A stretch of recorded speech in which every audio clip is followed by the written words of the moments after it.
T-Rex's snoring shook the stars. Only a feather could save bedtime.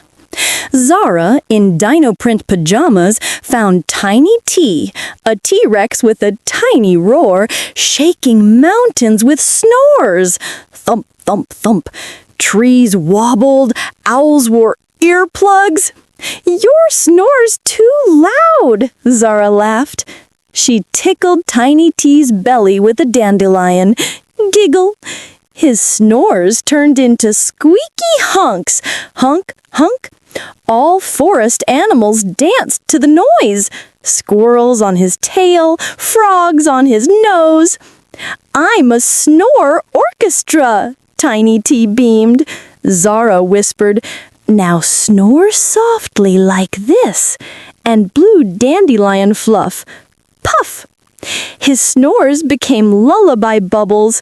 Moonbeams wrapped them in stardust as fireflies sang, "Honk-hush, sleep, you silly